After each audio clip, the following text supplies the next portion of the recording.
Unfortunately, we don't have fancy intro music yet or anybody famous to introduce us. But this is the first episode of the Automotive Misconduct podcast. My name is Dustin. This is my friend Adam. And you may have seen us before on a different podcast that will seem similar. But this is our new thing. And we thought we would start out with some introductions. So I'll hand that over to Adam. My name's Adam. I've got a 2002 Mustang, Turbo LS setup, Power Glide, E85. Pretty simple, pretty basic, but straight to the point. It's been a 9.0 at 152, being my first passes on the track. I'm a rebuild mechanic at Bandit Industries. I get to work on wood chippers, which is interesting, but been around cars my whole life. Known Dustin for the majority of my life as well. Just super excited about this new adventure and see where it goes. Sure. Yep, my name's Dustin. I work in continuous improvement at a tier 1 automotive supplier. It's local to me. If you're local to us, you can probably figure that out pretty easily. I currently, as my most interesting car, a 2007 Dodge Charger. Started off life as a RT. Now it's got a 6.1 Hemi. It was actually out of a Grand Cherokee SRT8. We've done heads and cam, all the bolt-ons. Makes in the mid 400s wheel horsepower. Been 1160s and about 115. But yeah, I just haven't been doing this type of stuff the last couple of years. It was one of those life happens thing. But here we are. So to kind of get started on this, we thought we'd talk about why we chose the platform that we did. So I'll let you give that a shot first. Yeah, I went the simplistic route as usual. Mustang chassis and LS platform, engine based. It's about as simple as you can get. Really easy to make Mustangs go fast. They've been doing it for years, so that's kind of why I chose that route. And the LS engine handles mods and makes power relatively easily. My budget was more of a budget-friendly build, but not like extreme budget, like splurged in some areas. But that's kind of why I chose that platform, was just because it's easy to make Mustangs go fast and it's easy to make LS horsepower. So it was kind of like, in my eyes, the best of both worlds. That's kind of why I went that route. I wanted to go fast, but I wanted to keep it relatively under a certain budget. I didn't have like an extreme cutoff of what I had to spend, but I wanted to do it for as cheap as possible, but still be safe and still have the car, perform and look good. And in my opinion, it does. Yeah, no, it has to be said, right, that's the fastest dollar per dollar car I've been around personally, and said it's particularly not close. It's insane. So big congratulations to you for that. We're all super happy for you. The car's amazingly fast for what you got into it. I guess why I chose my platform couldn't be further from the same reason as you, honestly. So what we decided, why I decided on a Charger, when I was younger and bought my first expensive car, I had it in my head I wanted to buy a brand new car, so I test drove the Mustang, I test drove the Charger, and I was even looking at GTOs at the time. I wanted a brand new car, even though, say, a GTO would have been a year old at the time. But say, test drove my Charger, fell in love with that. I was already a Dodge guy, and was at kind of a point where I was open to new things, and say drove that, and it was the fastest car I'd ever driven at the time, and it was my first real modern muscle car, and had to get rid of that when we got the house, and things got serious there. So I was without anything really special for a couple of years, and got my job at Dow and was making pretty good money, even over and above what I was before. So could now afford something with a house, and couldn't afford an SRT. They were still, unfortunately, out of my price range. And then saw this purple Daytona, and my wife's favorite color is purple, and it was a Hemi Charger, so fine by me.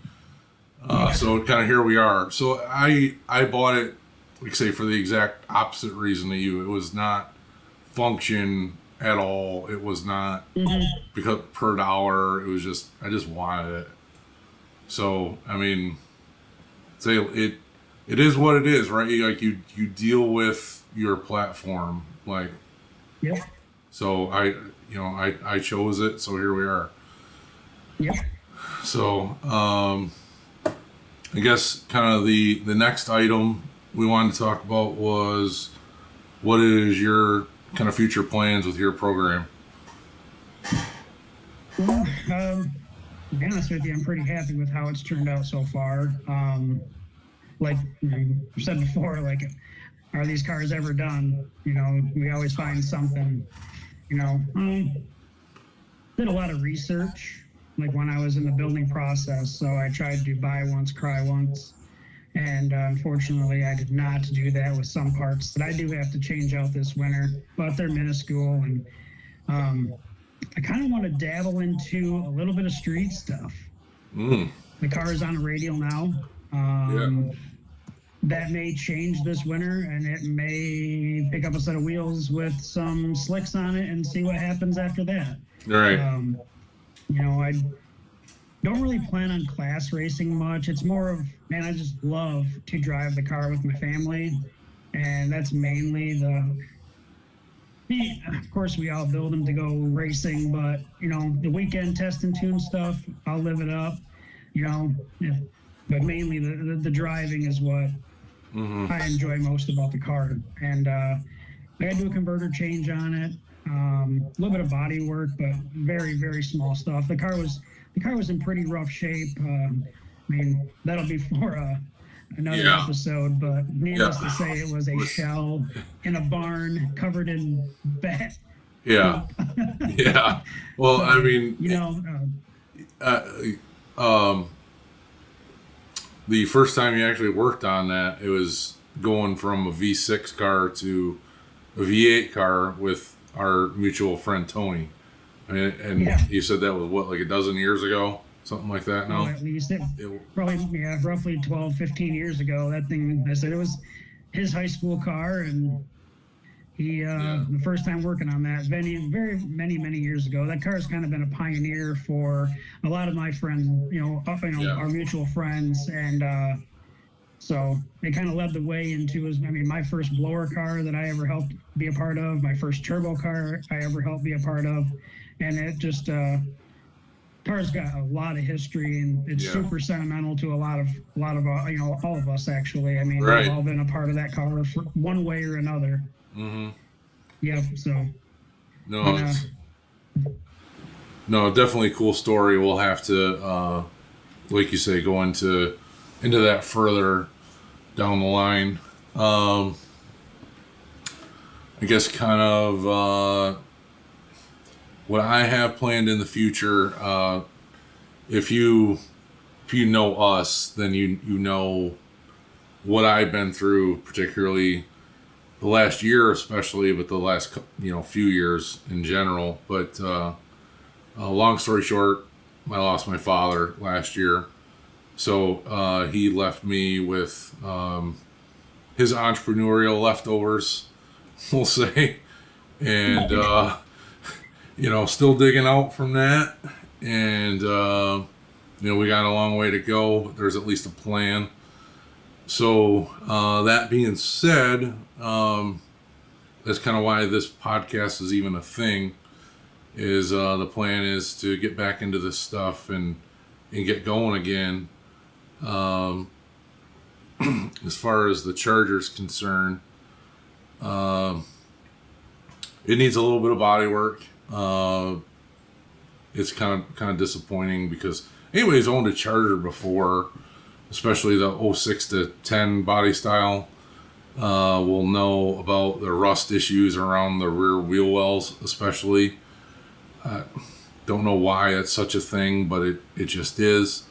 And I've had it fixed before. That's what's disappointing about it, is I haven't driven it in the winter, and it needs that done anyways, like after 6 or 7 years, and just here we are. So that's disappointing, but so that needs to be addressed. When I did have the rust fixed the first time, I had a custom hood made. It was we'll say cowl induction style, and like everybody that turned down the job before warned me, it did the fiberglass did crack, so that needs to be replaced. And I really want to do the Charger red eye style, like dual forward facing scoops style hood. It's kind of a rare deal for my body style, but I think it looks real nice. So kind of a refresh as far as that's concerned. We both know, I mean, you drove it too, that it needs some better brakes, especially in the front. It's still it's an RT chassis car, and now it's a modified SRT power level. And so probably do, I don't know, either an aftermarket brake setup or an SRT conversion in the front, and then thinking about that 15-inch conversion for the rear to fit the 15-inch wheel and have a more tire sidewall. The one-piece drive shaft, because the guy from Modern Street Hemi Shootout was telling me he lost 1/10 of a second off of his reaction time just putting a one-piece drive shaft in.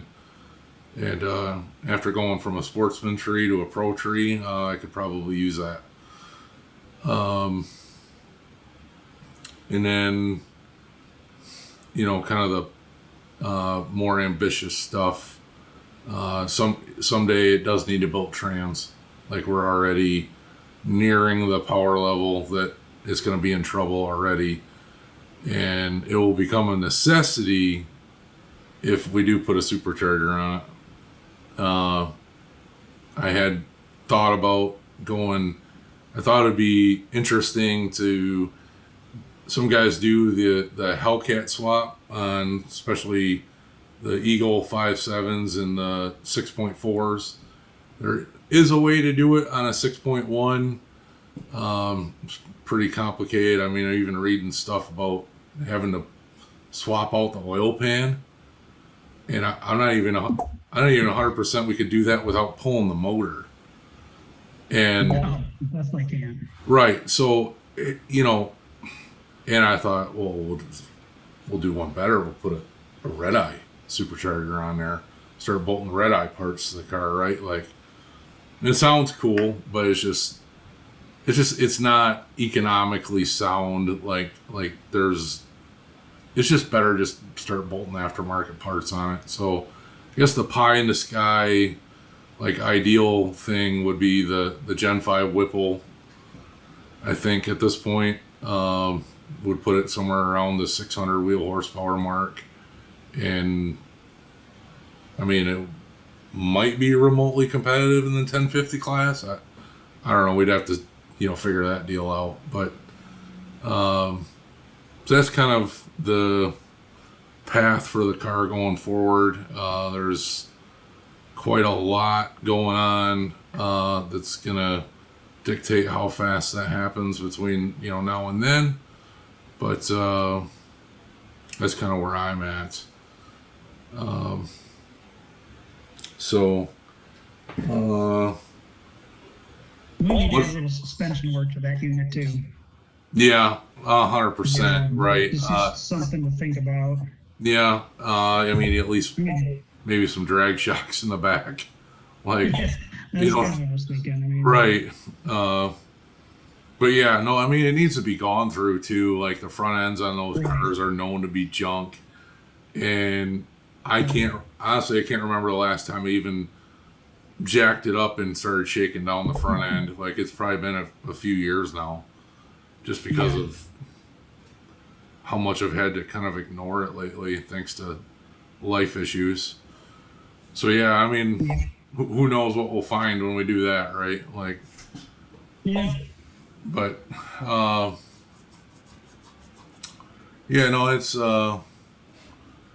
okay for now. I don't have any, like, it's not leaking anything or anything like that, so we should be able to just jump right into making improvements with it for the most part. So that car's been kind of a redheaded stepchild for quite some time. Like it's got its own journey and it's got its own story for sure. Oh yeah, no, we can go into that deal. We found, like, I guess to your point, I have found that I have to forsake all others with that car. I can't put anything else before it, because otherwise it just it sits, and I've proven that I can't have anything else more important than that. We'll talk more about that, some of my other issues as well.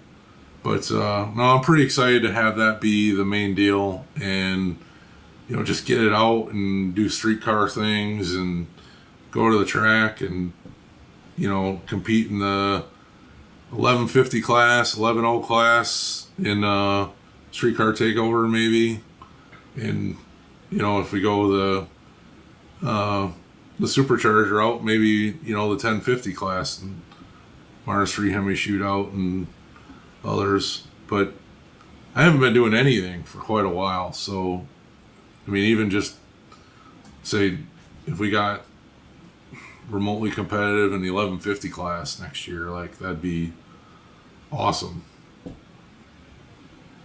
So I'm just gonna be excited to see the car out in general. Right? Yeah, outside of the garage. You in this, yes. I mean, that is like let's baby steps here. Like, let's get you in the car and get it out of that garage is what needs to happen for sure. Yes. No, I'm for sure. You're right. So yeah, I mean, there's the SCT in Michigan this year, and we usually, say back when I was more active with stuff, we usually went to Indianapolis. Maybe it could actually, that'd be cool to race it there. Hemi guys, you guys have a pretty cool little event. Oh, that comes around the area around Woodward, isn't it? Hemi Insanity, yeah. No, that was the deal. That was always our best episode on the other podcast. Always, things got crazy down there in Pontiac. But yeah, I mean, I guess speaking of Hemis in general, RIP. I mean, they're gone. Dude, yeah, at least the cars, like the Challenger, Charger, are both dead. I don't know. I don't know what that means for my car, like value wise, or not that that's ever a concern, Right. really. There's always been, like in the Charger groups, and uh, there's that Daytona group, and guys getting super upset that you're modifying your 5.7 car, and like, buddy, this thing's it's got a number plate on it, but do you not know that it doesn't mean jack as far as like build date or build order? They just slap these on like cake decoration. And it's a 5.7 car they probably made literally a million of, and it's a paint code that they brought back several other times later. Like, I mean, I get it, I like it too, but I mean, to just like yell at somebody for how dare you, how dare. What do you mean, how dare me? The motor grenaded. What did you want me to do? Like, like I grenaded the 5.7. I still owed like 12 grand on the damn thing. Like, what do you want me to do? Like, just let it sit? So, yeah. Purists are something else, dude. Purists are. Yeah. I mean, bless their heart, but I mean, I deal with it too. I can only imagine. I mean, and I just have I mean, it's just literally a mineral gray Mustang, new edge that has an LS in it, and I catch crap like, oh, you destroyed the vehicle. Like, well, if you knew what the vehicle was when I got it, I mean, they make millions of these cars every year. Well, especially an LS Mustang, right? Like, yeah, I know. I mean, would you rather have had the V6 5-speed stuck in the thing? Like, right, yeah. That's what it came with. Yeah, right. Oh my gosh. No. I imagine the Daytona purple, deal. Like, man, you debadge that, or you do any type of, wizardry to that thing, and I mean, you are shunned from the Mopar community. What are you doing putting a Chevy hood on that? Exactly. Really? Dude, the original's hanging up in the garage. Relax. Oh my goodness. Well, you did always have one goal for that car was to be loud and obnoxious. Yes. Yeah. So I wanted my I wanted my gnarly cammed Mopar muscle car. Has always been the main thing, and we're clearly there. Yes, I will agree. That car is definitely loud and obnoxious, and so can my neighbors attest to that after doing the heads cam and header install on that. Yeah. Yeah. No, I'm sure, like, is that thing gone? Like, for good? Okay. Okay, we can like you again. Yes, we can like you again. Yeah.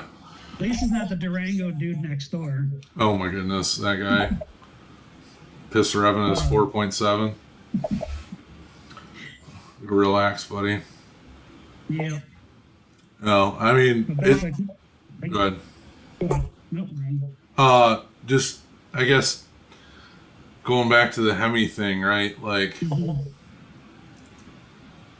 no more. And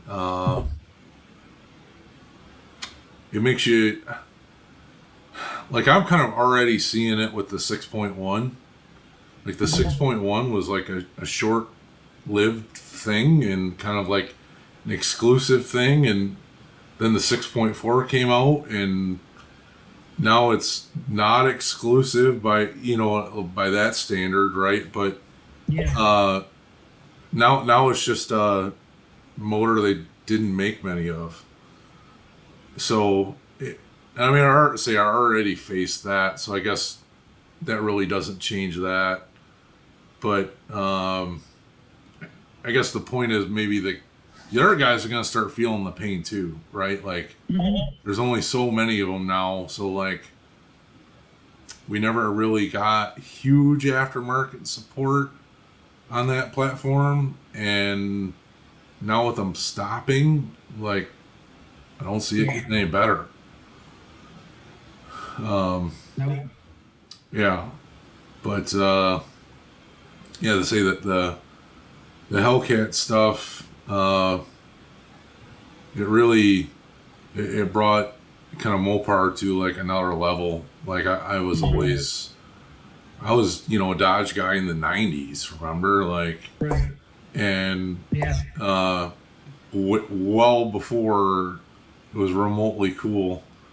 So Yeah. like I guess kind of like the cultural shift. I guess like I remember being like an OG like small block guy, right? Like remember my Duster, and I had a couple of pickups, and kind of like the newer Hemi stuff came around, and you got kind of the new crowd or whatever, and that was fine, and like you got over that real quick, right? And Yeah. especially when I got one of my own, and but the Hellcats and stuff brought guys that just were like old Terminator Mustang guys and stuff like that. So it really kind of opened up the brand and increased the popularity. So it'd be really,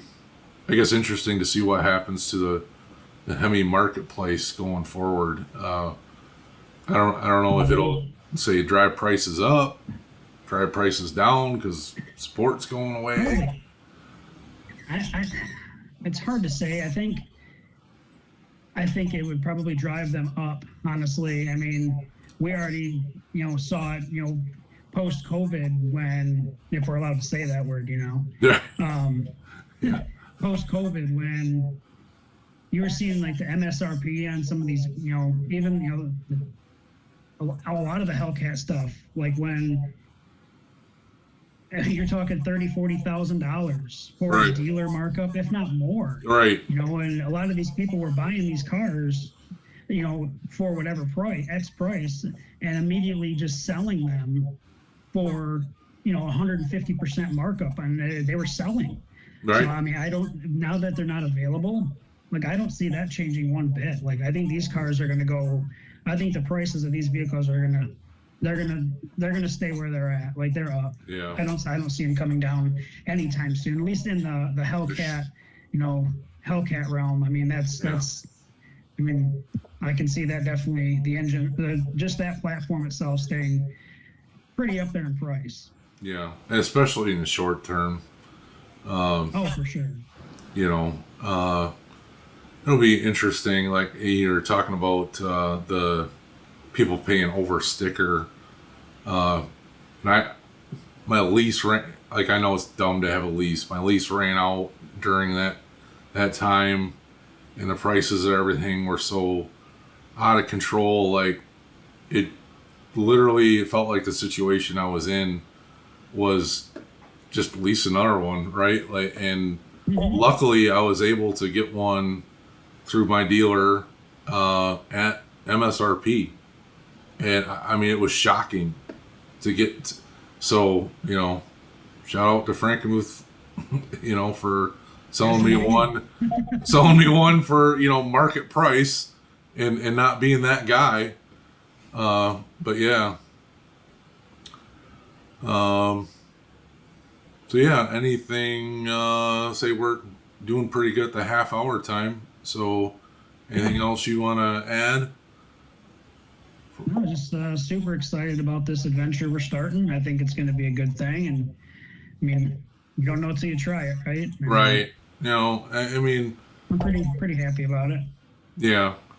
No, and say we'll try to avoid the YouTuber stuff, the like, share, subscribe, and all that. Like, we know we're not super legit, guys. We're not taking ourselves super serious, so don't take us super serious either. I guess as far as like what we plan to do, say we're going to try to stick to this like about half-hour time frame, and we're thinking like every 2 weeks or less. but and then maybe some videos to support the podcast when we go to events and do things and whatever. But like the main content of the channel being the podcast, and then everything else in support of, and just see where it goes. We don't know, who we're gonna meet, what we're gonna do, or any of that stuff. So pretty happy, excited about this. Appreciate everybody. If you made it this far, thanks for sticking around. And go ahead. You want to name this thing? Oh, well, yeah, I think we said the Automotive Misconduct. Oh, I did? There you go. Yeah. The Automotive Misconduct Podcast, episode 1. Yeah. Yeah. That's our outro. All right, here you go. Which we don't have either. No, we don't have that either. So, all right, thanks for watching, guys. Thanks.